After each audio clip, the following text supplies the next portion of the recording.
warahmatullahi wabarakatuh. Perkenalkan, nama saya Saron Indonesia. Di sini saya akan menjelaskan tentang laporan anatomi dengan NIM G002317 dari kelompok B4. Di sini yang pertama ada Brodmann area, di mana untuk yang nomor 4 ini adalah area motorik primer atau gyrus precentralis. Kemudian yang nomor 6 ada area gyrus postcentralis. Kemudian yang 312 adalah area sensorik primer. Kemudian yang bagian juga ini adalah area buscatic. Kemudian nomor 14 ini adalah area bicara motorik atau area dokter. Kemudian 39 ini adalah area bicara sensorik atau area guardian. Kemudian ada area yang 41 sama 42 disebut dengan area auditory primer. Kemudian nomor 22 itu disebut dengan auditory sekunder. Yang 17 disebut dengan area visual primer atau visual calcarina. Yang 18 dan 19 ini disebut dengan area visual sekunder. Nah, motorik primer itu mengontrol gerakan pelingkar wajah dan ekstremitas yang berkaitan dengan tractus piramidalis. Kemudian di sini ada lesi di daerah parasinus. Motorik sekunder sendiri ini mengendalikan gerakan pelingkar berkaitan dengan tractus extrapiramidalis. Kalau lesi di sini disebut apaksia. Misalnya pada otot manus kontraksi untuk menekan gelas tidak jatuh bila kontraksi, otot manus dapat dipertahankan atau motorik sekunder. Untuk sensori primer, dia ini mengenali sumber, kualitas dan kuantitas dari suhu, nyeri, dan laba tekan. Gustatorik mengenali rasa melalui indera pengencapan. Untuk bicara motorik menggunakan mengontrol aspek bicara motorik. Bicara sensorik ini pengawasan, pemahaman, dan interpretasi bahasa baik lisan maupun tulisan. Contohnya di sini itu lesi pada area bronka menyebabkan seseorang dapat memahami isi pembicaraan namun tidak dapat memberikan respon atau afasia motorik. Lesi pada area Wernicke ini menyebabkan seorang tidak dapat memahami isi pembicaraan namun dapat berbicara sehingga responnya tidak selaras dengan pembicaraan. Kalau auditory primer ini nanti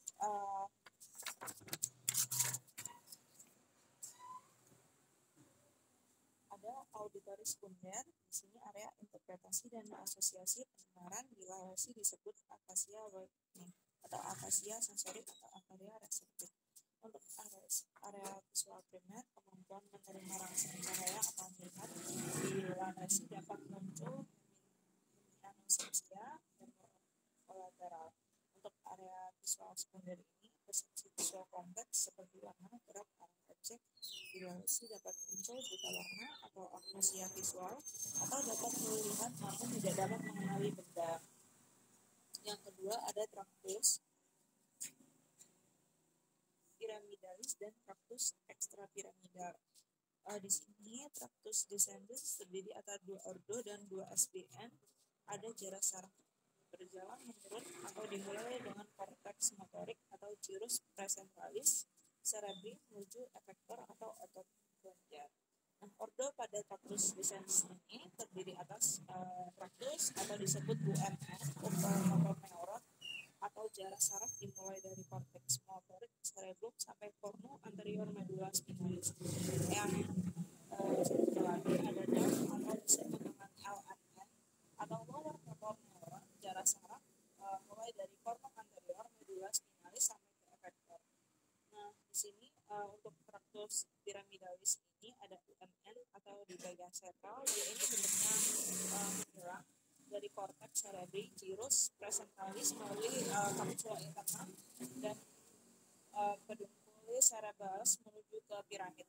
Kemudian pada dissociatio piramidalis, tractus torsionspinalis akan terbagi menjadi tractus corosio spinalis lateral yang menyerang di desusio piramid, dan ada tractus corticospinalis anterior yang tidak menyerang di desusio namun akan menyerang di commissura anterior medula spinalis setinggi segmen yang bersangkutan.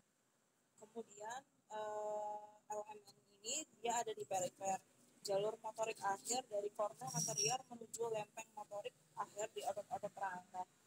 Kemudian tractus descendens ini tidak hanya tractus piramidalis, terdapat tractus extrapyramidalis, di mana sistem motor tractus extrapyramidalis yaitu neuron sentral atau dia ini menyilang dan tidak menyilang dari korteks cerebri, khususnya gyrus paracentralis dan area kortikal anterior di sekitar, termasuk sinaps-sinaps ke ganglia basalis, thalamus, nucleus subthalamus. Kemudian ada nukleus rubber, substansia nigra, cerebellum, dan lain-lain. Kemudian dan belum umpan balik ke interneuron kolumna anterior atau tractus pulsospinalis, tractus reticulospinalis, tractus vestibulospinalis medialis et lateral. Kemudian tractus stoptospinalis. Kemudian ada neuron peripheral yaitu jalur akhir motorik dari kornu anterior motorial and otot rangka.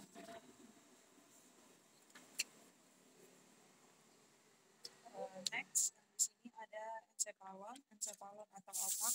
Di sini dia terdiri dari 3 bagian. Ada cerebrum.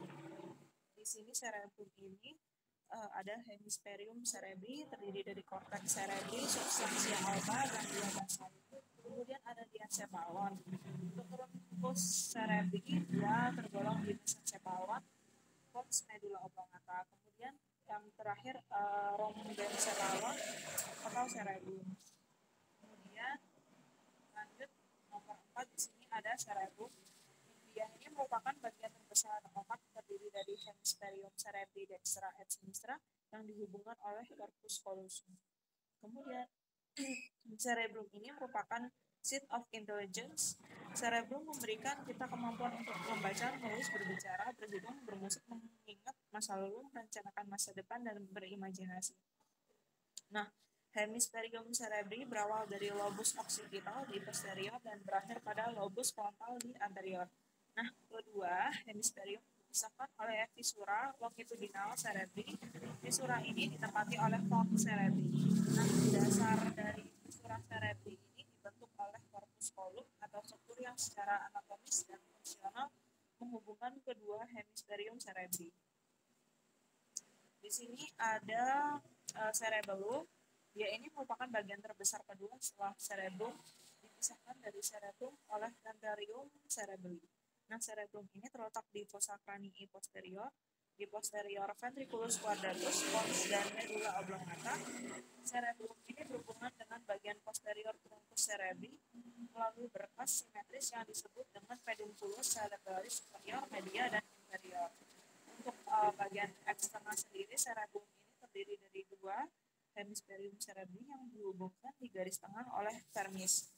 Nah, permukaan cerebrum itu berlipat-lipat disebut dengan folia yang berorientasi melintang dan dipisahkan oleh fisura-fisura.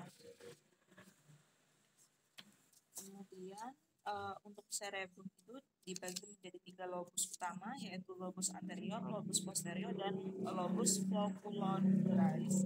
Nah, untuk lobus cerebrum yang pertama ada lobus anterior, terlihat dari aspek superior dan dipisahkan dari lobus posterior oleh visura primatrius. Untuk lobus posterior merupakan lobus terbesar yang terletak di antara visura primatrius dan visura oculoduralis. Kemudian yang ketiga ada lobus floculodularis, terletak di posterior visura uvolodularis.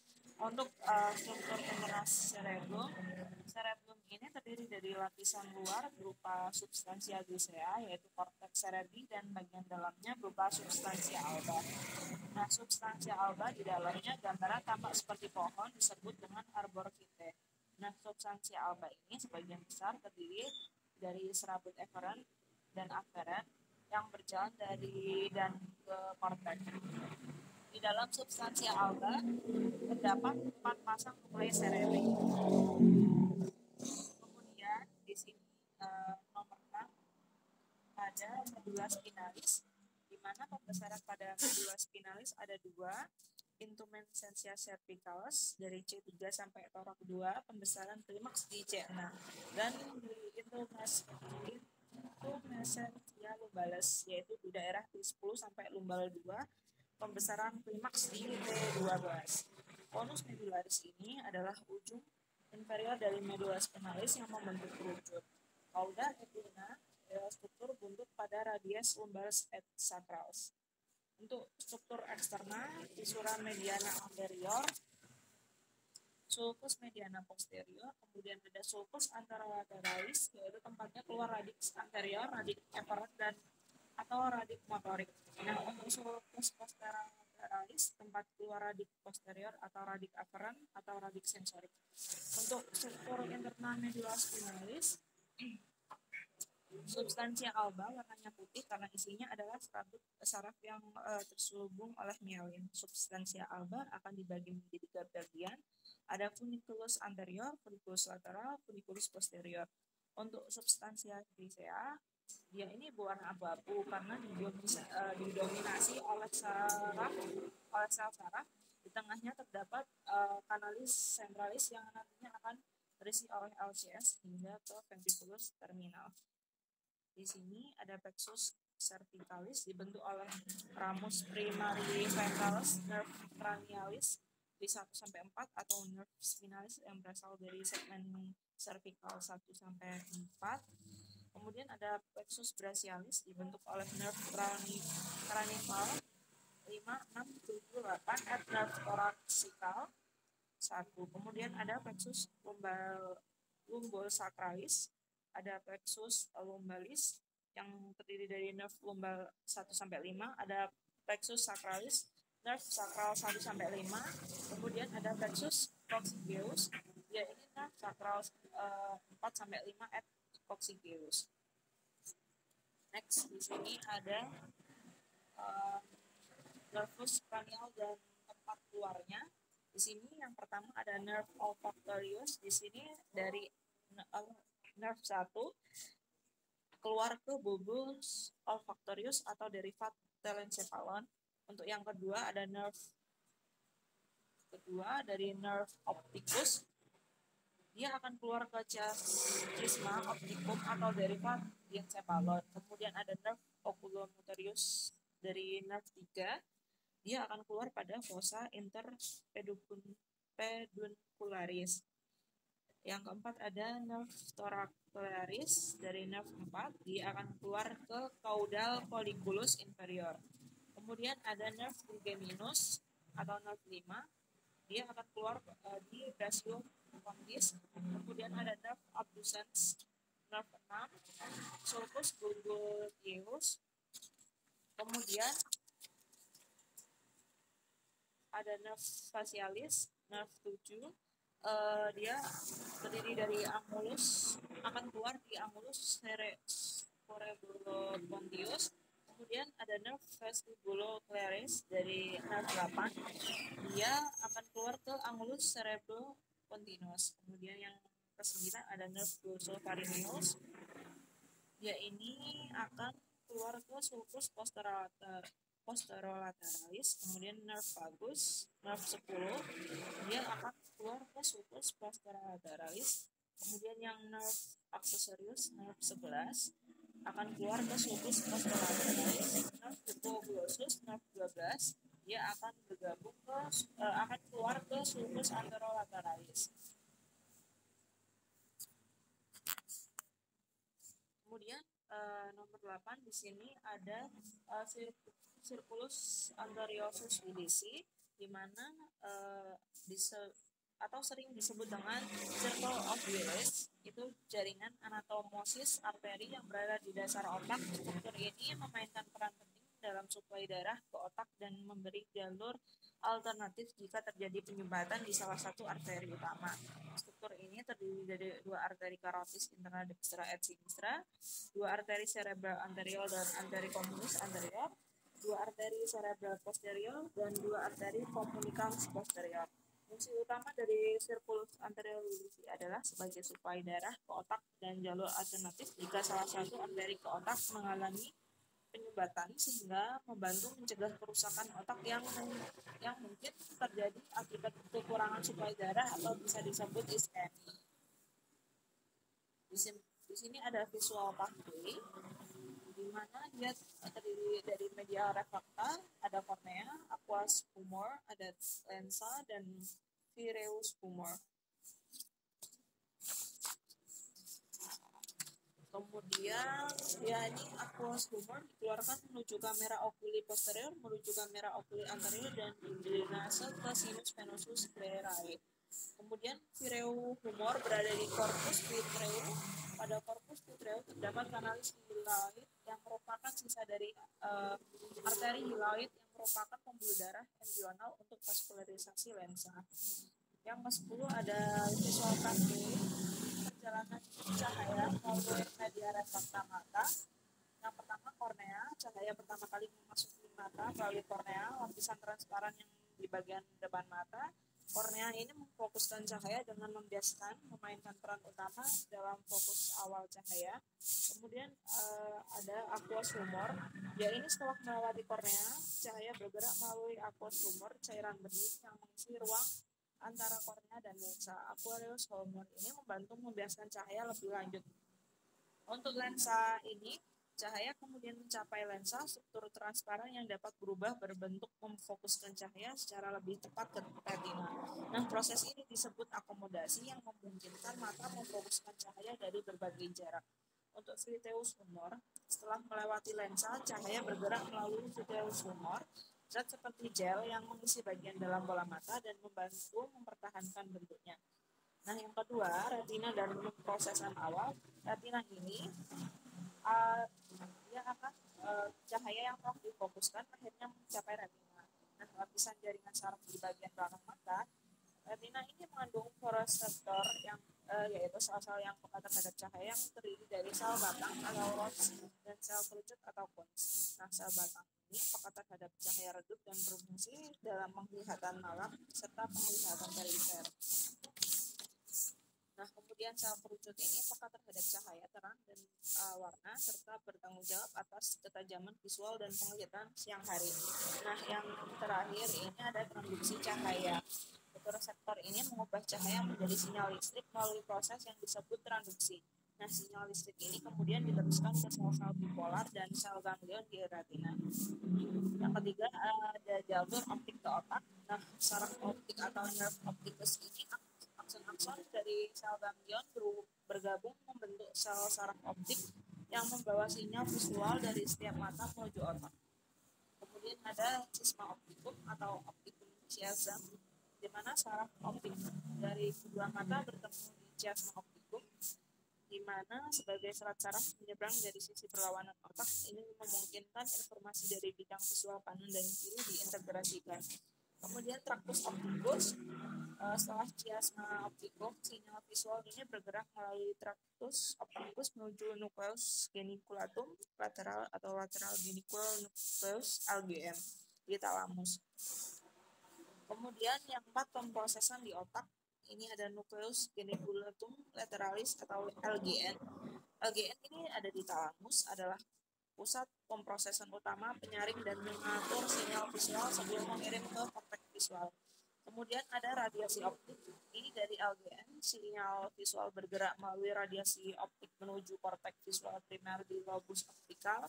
Kemudian untuk korteks visual primer V1, di korteks visual primer ada area 17 atau V1. Nah, sinyal-sinyal visual ini mulai diinterpretasi. Korteks visual primer memproses informasi dasar seperti orientasi garis, warna, dan gerakan. Untuk pemrosesan lanjutan ini, informasi visual kemudian diteruskan ke area-area visual asosiatif V2, V3, V4, dan V5. Untuk memproses lebih kompleks dan termasuk pengenalan objek, persepsi kedalaman, dan integrasi dengan informasi sensorik lainnya. Di sini ada otot-otot mata dalam pergerakan bola mata. Di sini otot-otot tersebut adalah rectus superior, rectus medial, rectus lateral, rectus inferior, oblique superior, dan oblique inferior. Nah, untuk rectus superior adalah otot ekstraokuler di bagian atas bola mata. Fungsi utamanya untuk rectus superior ini adalah mengangkat mata saat melihat lurus ke depan. Nah, otot rectus ini membantu pergerakan mata ke arah medial dan memutar ke arah hidung atau medial.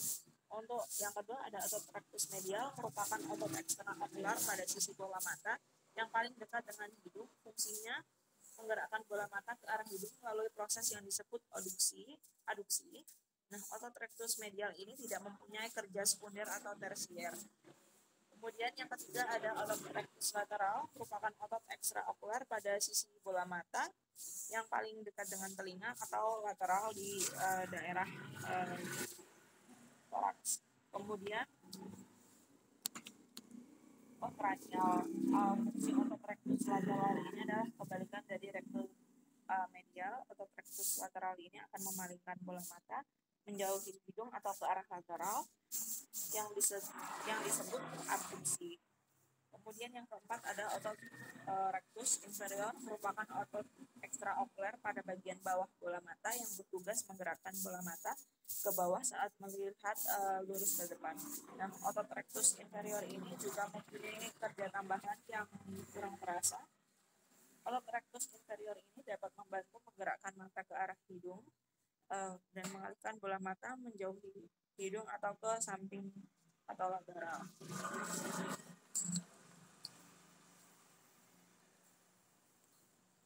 Yang kelima ini ada otot oblique superior. Dia ini otot ekstraokuler di bagian atas bola mata. Dia ini menempel pada bola mata dengan arah yang berlawanan dengan semua otot rectus dan dengan demikian memiliki tindakan yang berbeda. Tindakan utama otot oblique superior adalah memutar mata ke arah hidung. Kemudian otot oblique superior ini juga membantu menurunkan bola mata dan menggerakkan mata ke arah samping atau lateral wajah. Seperti ini. Kemudian di sini ada simpatis dan parasimpatis. Nah, kalau perbedaan dari kedua ini, kalau simpatis ini segmen atau thoracolumbar, kulit kelenjar keringat, musculus erector pili, jaringan adiposa, otot polos, dan pembuluh darah. Kalau parasimpatis segmennya itu craniosacral, terbatas pada kepala dan organ dalam dada, perut, dan panggul, beberapa pembuluh darah. Kemudian lokasi preganglionik kalau di simpatis itu ada di kornolateral atau nukleus intermediolateral, kornolateral medulla spinalis atau NILCLMS, segmen medulla spinalis segmen D1 sampai L2, kemudian menuju ganglia trunkus simpaticus atau ganglion prevertebralis. Kalau di parasimpatis ada nukleus saraf kranial 3, 7, 10, 9, 10 dan substansi gresea medulla spinalis segmen S2 sampai S4 atau craniosacral menuju ke ganglion terminalis. Panjang akson neuropreganglion memiliki akson pendek dan neuron musculoglionik akson panjang. Di parasimpatis neuron preganglionik memiliki akson panjang dan postganglionik akson pendek. Untuk neurotransmitter dari simpatis, neuron preganglionik ini melepaskan asetilkolin atau ACH, sedangkan neuron ini postganglionik melepaskan norepinefrin atau NI.